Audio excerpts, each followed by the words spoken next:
Amen et Thomas, donc pour Shiur Bet et le Shiur du dimanche. Donc on va d'abord, dans cette Sugia, voir un petit peu toutes les notions de Amen, et ensuite on passera sur Amen et Thomas, l'interdit de Amen et Thomas, donc de répondre à Amen alors qu'on n'a pas entendu la bracha. On verra exactement comment ça se passe. Alors juste qu'il y a une petite difficulté dans cette Sugia, c'est que des fois il y aura des choses qu'on va dire au début et qu'il faudra s'en souvenir à la fin, et ça nous permettra de revoir ce qu'on a vu au début. Donc c'est une vraie Sugia, et Bezrat Hashem, on va s'en sortir. Alors, première chose, donc on va d'abord voir la source de cette obligation de répondre Amen, la mitzvah de répondre Amen. Alors, on va la voir déjà dans... En fait, c'est Rashi qui ramène cette dracha d'une Gemara. Donc, la Gemara, elle est dans Yoma. On avait déjà vu ce Rashi une fois, au tout début de Matmidim. C'était la première Suga, et on va le reprendre aujourd'hui. Donc, Tania, Rabbi Omer. Rabbi dit, Kishem Hashem Ekra, Avo Godel Eloheinu. Donc, ça, c'est la Shira qui est dite. Et quand Moshe Rabbeinu a dit la Shira, alors il dit Kishem Hashem Ekra, lorsque j'appelle le nom d'Hashem, Havu Godel Lelokeinu, donnez de la grandeur, donc faites une louange quoi, à notre Dieu. Amar Lahem Moshe l'Israël, donc la Gemara elle explique, Moshe a dit au Bnei Israël à ce moment-là, Beshara She'ani Maskir Shemo Shel HaKadosh Baruch Hu, au moment où je mentionne le nom d'HaKadosh Baruch Hu, Atem, alors vous, Havu Godel, donnez une grandeur. Donc ça veut dire, quand moi je vais dire le nom d'Hachem, je vais mentionner Akadosh Baruch Hu, à vous devez donner de la grandeur, donner une louange. Et donc Rashi va nous dire c'est quoi cette louange, c'est Amen. Quand moi je suis maskir le nom d'Hachem, quand moi je vais mentionner le nom d'Hachem, c'est-à-dire en faisant une bracha par exemple, alors vous dites Amen. C'est ce que dit Rashi. Kishem Hachem Ekra, Kisheba Moshe, Liftoar Bedivre Shira. Quand Moshe Rabbeinu a voulu commencer, Liftoar c'est ouvrir, mais commencer ici, de dire la Shira, Amar Lahem Israël, il leur a dit au Bnei Israël, Ani Avarer Trila, moi d'abord je vais faire la bracha, Va'atem Anu Aharay Amen, et vous répondrez Amen après moi. Kishem Hashem Ekra, donc il explique le pasuk comment c'est dracha dans le pasuk, lorsque j'appelle le nom d'Hashem Bivracha, en faisant une bracha, alors Atem, vous, Avogodel Elokeinu, donnez une grandeur à Hachem, Amen, en disant Amen. Achim et Farshela, Bemasechet Yoma. C'est ce que, en fait, ce Rashi, il est dans Brachot, la Gemara de Brachot, qui là-bas parle de la Birkat Torah, et il nous dit que donc, en fait, ce qu'on dit là-bas dans Brachot pour la Birkat Torah, la source se retrouve ici dans notre Gemara de Yoma qu'on vient de lire. Ça, c'est la source du Amen, qui est aussi ramenée par le Mishnah Berurah. Une autre chose sur le Amen, maintenant, on avance un petit peu. Qu'est-ce que ça veut dire Amen? Alors, la Gemara dans Shvuot. Amar Rabbi Yossi ve Rabbi Chanina. Amen, le mot Amen, Bo Shvua, Bo Kabbalat Dvarim, Bo Ha'amanat Dvarim. Donc dans le mot Amen, il y a Shvua, un serment. Donc je jure.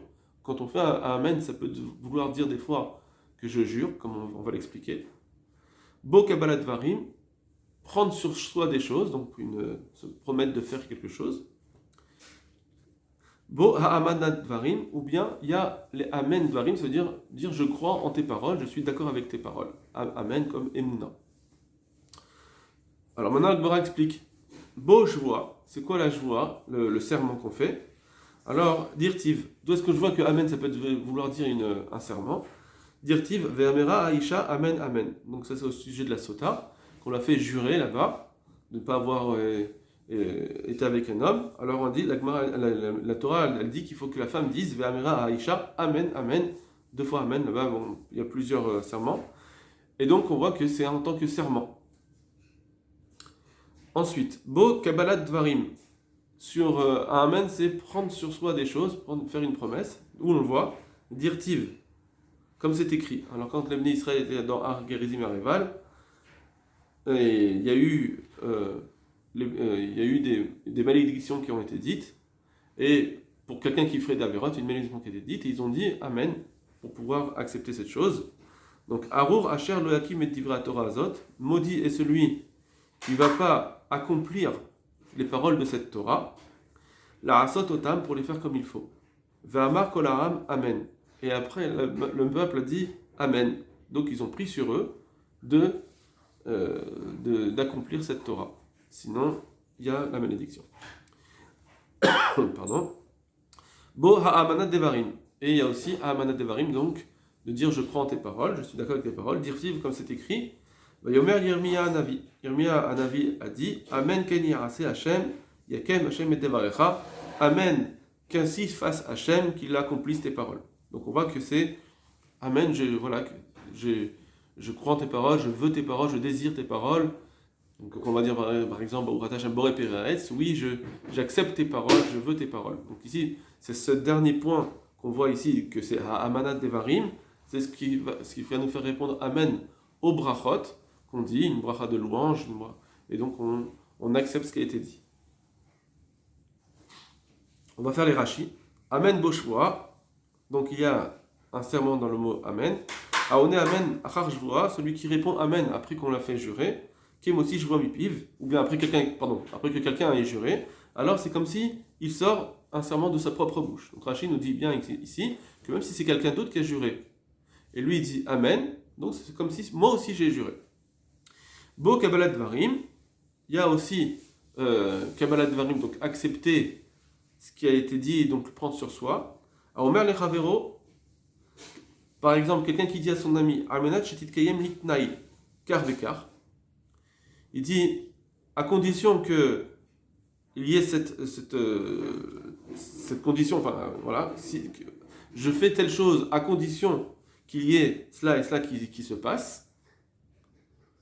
D'accord ? Donc je veux bien faire une chose, mais à condition. Ve Amar, et l'autre personne dit Amen. Donc s'il dit Amen, qui bel varav, c'est vrai qu'il a accepté ses paroles, effectivement, on fera cette chose s'il y a cette condition. Et donc il sera automatiquement obligé d'accomplir la condition. Bo amanat varim. Maintenant c'est d'accepter le côté emuna. Vera où il a anot amen. Et donc, comme ce qu'il a dit, donc Yirmiya, que amen kenyase, qu'Hachem que fasse cette chose-là, automatiquement ça nous apprend, comme je vous l'ai dit tout à l'heure, Raoui qu'il est apte, la anot amen, de répondre amen, al davar tfila, sur une tfila, sur quelqu'un qui a demandé quelque chose, alors on dit Amen, on veut que ça s'accomplisse. Vetrina, une supplication. Chez Oulachon, mais Amen Advarim, c'est la Shon, c'est une traduction de mais Amen Dvarim, je crois en tes paroles, je suis d'accord avec tes paroles. Chez Yé Ratson, chez Yé Emetken, qu'il soit de la volonté que ce soit ainsi le Emet. Voici donc cette Gemara qui nous dit les plusieurs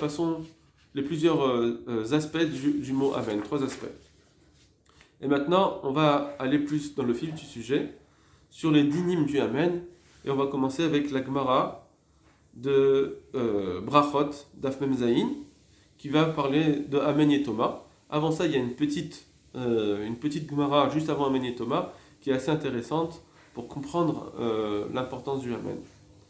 Rabba Bar Bachana, enfin pas l'importance, mais ce que représente l'Amen. Rabba Bar Chana va cycler les barrés de Rav Shmuel bar Rav Ketina. Donc Rabba Bar Chana, il mariait son fils et donc il a préparé à cycler, il s'est occupé de préparer un repas pour son fils dans la maison de Rav Shmuel bar Rav Ketina.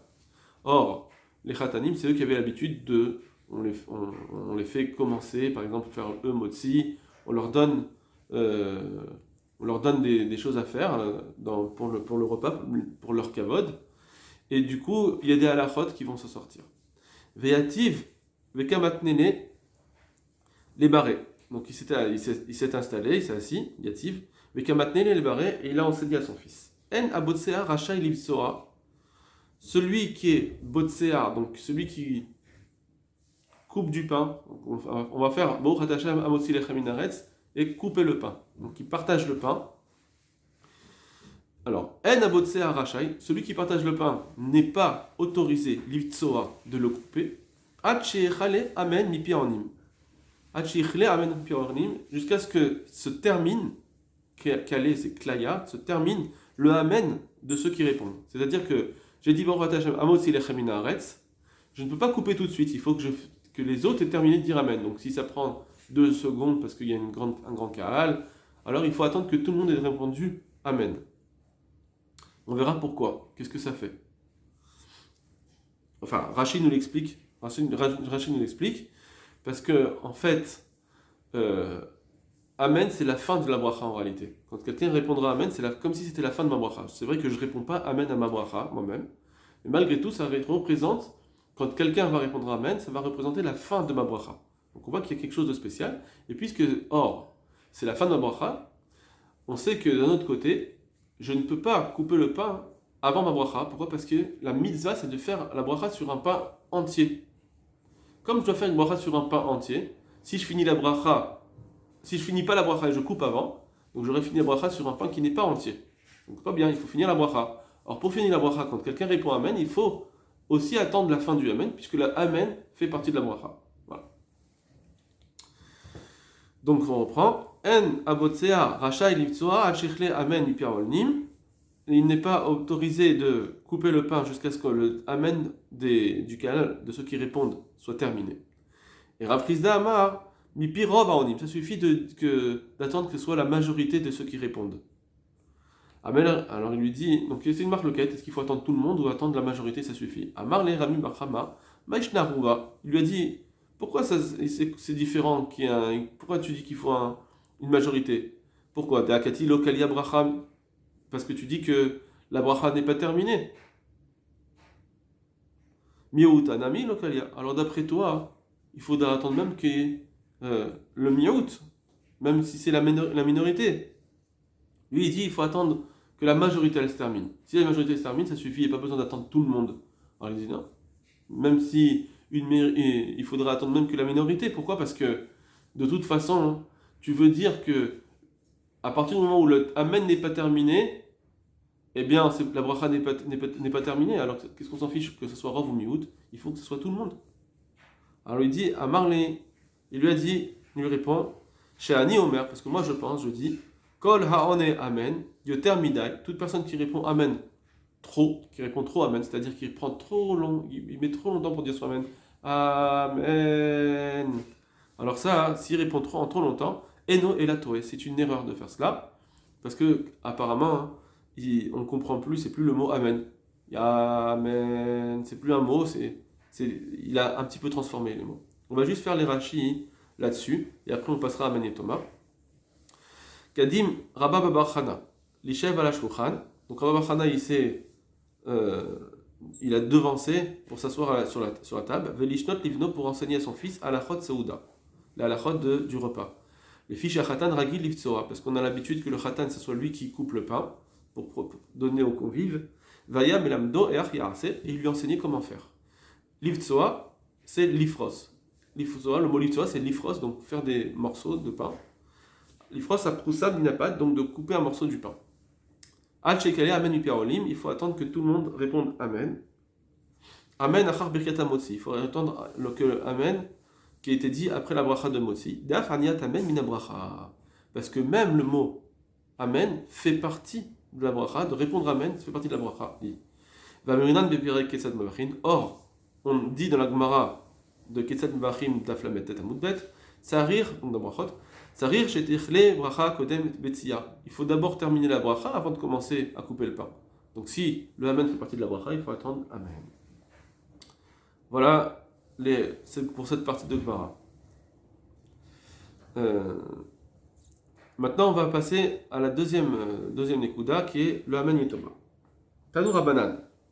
Enonim. On n'a pas le droit. Donc c'est une braïta. On n'a pas le droit de répondre. Lo Amen Chatoufa. Ni Amen Chatoufa, velo Amen Ketoufa, velo Amen Yetoma. Il faut faire attention quand on dit le Amen. Il y a des halachot, comment dire le Amen. Ni Chatoufa, ni Ketoufa, ni Yetoma. Donc c'est quoi les différences? Chatoufa. Alors il y aura plusieurs explications dans Chatoufa et Ketoufa, on ne va pas s'attarder là-dessus, on va plus s'attarder sur le Yetoma. Chatoufa, donc Rachid nous dit, parce que il dit men, amen, il dit le Aleph il le dit mal, il dit avec un shva, 2 points, donc c'est pas comme s'il disait amen comme il faut. Ketoufa, alors là c'est parce qu'il n'a pas dit bien le nun, il y a amen, mais il n'a pas dit amen, donc on n'entend pas bien le nun, Donc il n'a pas dit le mot comme il faut. Donc on voit qu'il faut dire le mot comme il faut. Amen. Voilà, bien prononcer les mots, c'est important. Et on va voir comment c'est très, très important. Donc dans le Amen, on va voir que le Amen il a une importance, c'est un mot très important. C'est pas simplement juste répondre simplement et tout est dans le cœur. Il faut aussi faire attention à ce qu'on dit, comme on le dit. Velo Amen Yetoma. Et il ne faut pas non plus dire Amen Yetoma. Yetoma, Yatom, ça veut dire un orphelin. Donc ça veut dire comme s'il n'avait pas de père, comme si le Amen n'avait pas de père. C'est quoi? C'est que j'ai dit Amen sans bracha. Le père du Amen, c'est la bracha. C'est lui qui a donné naissance à ce Amen. D'accord? Donc Amen Yetoma, il devient Yatom, il devient orphelin parce qu'il n'a pas de père. Et donc, j'ai pas entendu de bracha. Il n'y avait pas de bracha et j'ai répondu Amen. Ça, c'est interdit. Velo Isrok bracha mipiv. Et il ne faut pas aussi jeter la bracha de sa bouche. C'est-à-dire, il ne faut pas aller vite quand on fait une bracha. Brohanam, moti lechem min haaretz. D'accord? Même si on ne saute pas de mots, mais on l'a dit très vite.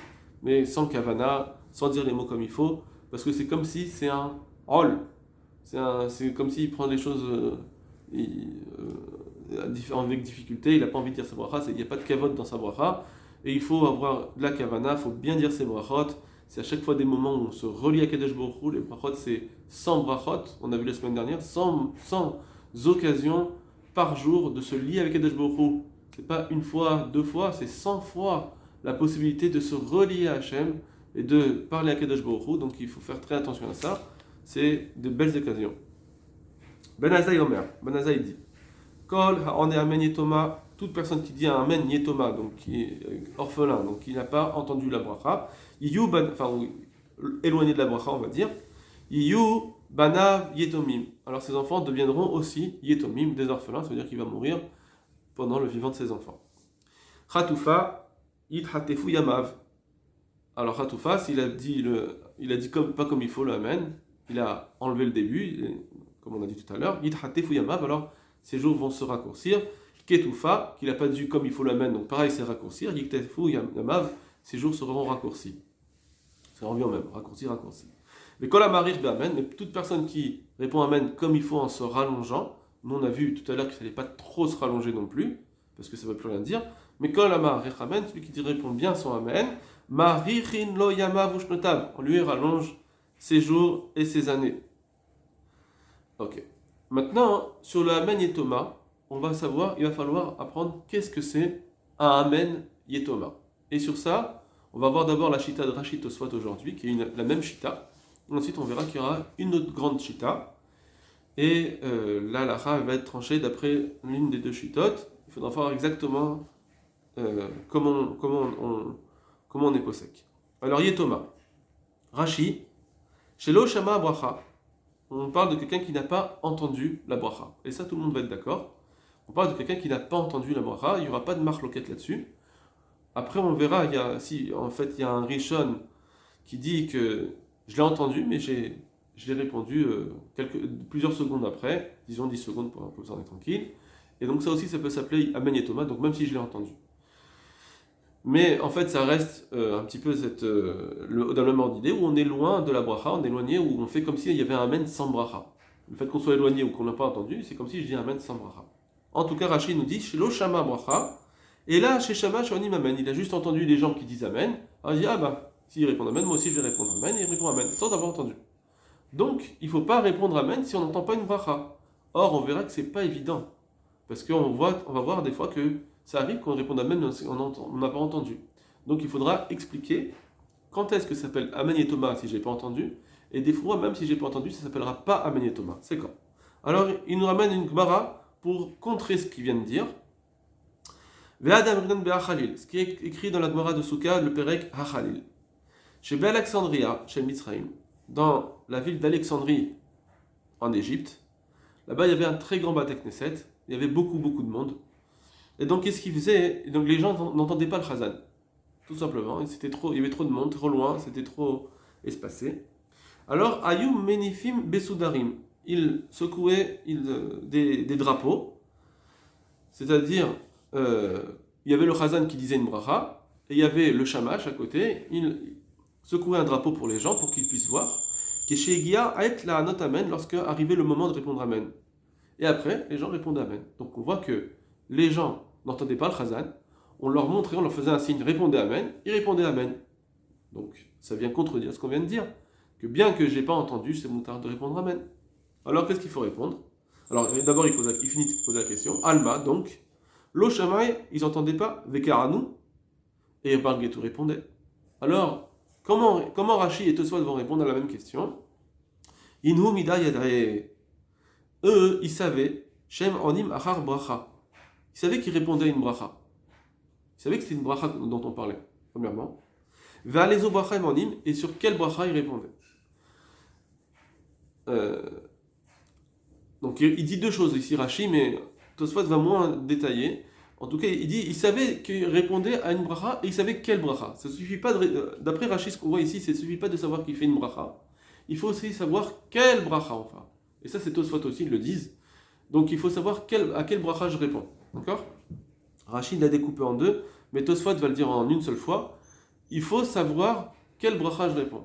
À quelle bracha je réponds. Ici, apparemment, quand il faisait le Chazan, il faisait cette filote et on levait les drapeaux, on savait, à ce moment-là, il faisait la première bracha, Magen Avraham, deuxième bracha, Mechayam Etim, troisième bracha, Kadosh. Il savait, il comptait, il faisait le cheshbon, il faisait le compte, et il savait quelle bracha il répondait. C'est pourquoi ça suffisait. Il devait faire ce cheshbon. D'accord? Rashi s'est pas arrêté à la première chose de dire, il savait qu'il répondait à une bracha. Maintenant, je n'ai pas besoin de faire le calcul où est-ce qu'il en est, est-ce qu'il est à Tachonendat, ou est-ce qu'il est réservé de Tshuva. Non, ça suffit pas. Il faut savoir à quelle bracha on a affaire, et donc faire le cheshbon. D'accord? Donc je repris dans les mots. Inu, eux, midayadre, ils savaient, shehem onim achar bracha, qui répondait à une bracha, val ezo bracha em onim, et ils savaient à quelle bracha ils répondaient. Et là, seulement, chez lo ayu shomaim et akol, juste ils n'entendaient pas le son, la voix. C'est-à-dire que, à partir du moment où je sais de quelle bracha on parle, ça me suffit. Maintenant, comment je dois savoir? Eh bien, même avec un signe, avec un drapeau, que je sais qu'on doit répondre à une bracha, à ce moment on fait un drapeau, même un signe comme celui-là, ça marche. Je n'ai pas besoin d'autre chose pour pouvoir dire je sais de quelle bracha on parle. Apparemment, je n'ai même pas besoin de connaître la fin, d'avoir entendu la fin de la bracha. D'accord? Je vous dis ça exprès parce que plus tard on verra, à un moment donné où on dit il faut connaître la fin de la bracha, avoir entendu la fin de la bracha. Ici on voit que apparemment, il n'y a même pas besoin d'entendre la fin de la bracha. Ils n'ont rien entendu. Malgré tout, ils pouvaient répondre Amen, parce qu'ils savaient quelle bracha ils répondaient. Après, donc, vous finissez le Rashi. Velo Israël bracha mipiv. Il ne faut pas dire une bracha en la jetant de sa bouche. Bim hirut. Donc, en la disant trop rapidement. Chez Domer alav, parce que ça ressemble, comme si, pour lui, ça ressemble Kemasa, comme si c'était un poids. Et là, chez Chok Avua Olo, mais il le fait parce que c'est une obligation et il faut la faire. Non, c'est pas comme ça qu'on fait les brachot. On doit prendre son temps pour bien faire la bracha. On va lire Tosfot, c'est exactement la même shita ici. Il y aura un autre Tosfot qui sera intéressant à lire demain dans la Gemara de Souka, qui parle là-bas donc sur la Gemara du Beth Knesset d'Alexandria. Ici, ce Tosfot-là, il prend les choses exactement comme Rashi, on va le lire. Amen et Toma. Shein Shumea Bracha Mipiam Barer. On parle d'un cas où il n'a pas entendu la bracha de celui qui l'a dite. Ve'one achar ha'acherim. Et lui, il répond après les autres. Shishamo Amen, que eux ils ont entendu. Donc lui, il vient, il dit bon, ils ont entendu, moi je réponds. Donc c'est-à-dire que même si les autres, ici on voit que même si les autres ils savent, ça suffit pas. Eux, ils ont entendu la bracha. Donc eux, ils savent. Ils savent qu'ils ont fait quelle bracha ils ont entendu. Moi, je sais pas. Je n'ai pas entendu. Et je réponds. Je ne sais pas quelle bracha. Alors, j'ai pas le droit. Même ça, j'ai pas le droit. Non, c'est encore un tout petit ridouche en plus qu'on dit tout à l'heure. Même si ça suffit pas que les autres aient entendu, c'est pas grave. Si les autres ils ont entendu la bracha, moi je réponds Amen. Au moins, il y a eu ce Amen de quelqu'un qui a entendu la bracha. Donc, moi je répète après lui pour l'honneur. Ça suffit pas. Même ça suffit pas. Il faut que moi aussi j'ai entendu, ou comme on verra dans Rashi, comme on a vu dans Rashi, et comme veut le dire Tosfot, ou bien que je sache quelle bracha on fait. Théma, donc il pose la question, comment tu peux dire que Amen et Thomas c'est quand on n'a pas entendu? Des Abrin Besuka pour entendre dans la Gemara de Souka. Alexandria Shel Mitzraim, dans la ville d'Alexandrie d'Égypte, Shayasham, Kahal Gadol, qui avait une grande assemblée, Velo Yicholim Kulam Lishmoa, et ils ne pouvaient pas tous entendre, Ipiam Avarer, ce que disait celui qui fait la bracha, le Chazan, Vayumanifim Besoudarim, il secouait des drapeaux, qui étaient chez nous, Khatimat Abrachat, pour qu'ils sachent qu'on a fini une bracha, Khatima, la fin de la bracha. Ve'anu Amen, comme ça ils pouvaient répondre Amen. Alors on voit bien que même si on n'a pas entendu, on peut répondre Amen. Il faut dire qu'en réalité, il savait à quel bracha il se tient, où en est le chazan, à quel bracha où il en est. Omnam, cependant, c'est juste qu'il ne l'entendait pas. Cependant, il n'entendait pas. Avalacha, mais ici, dans cette Gemara où on dit que ça s'appelle Amen et Thomas, si on n'entend pas, on ne sait pas du tout de quel bracha il s'agit. Même si les autres qui ont entendu la bracha, eux, ils savent, mais lui, celui qui répond, il ne sait pas quel bracha. Et Chana Chazan Omen, il ne sait pas où est-ce que le Chazan il se tient, ou Mitpalel, où est-ce qu'il prie, ou Bezo Bracha ou Omed, ou bien dans quel bracha il se tient. Et là, on est à Acherim, Belo Shmia, Belo Idia, et donc lui, ici, donc on parle de quelqu'un qui répond après les autres, sans entendre, sans savoir. C'est ça le problème. Et voilà pour aujourd'hui. Bonne semaine, Bezrat Hashem de Limoud.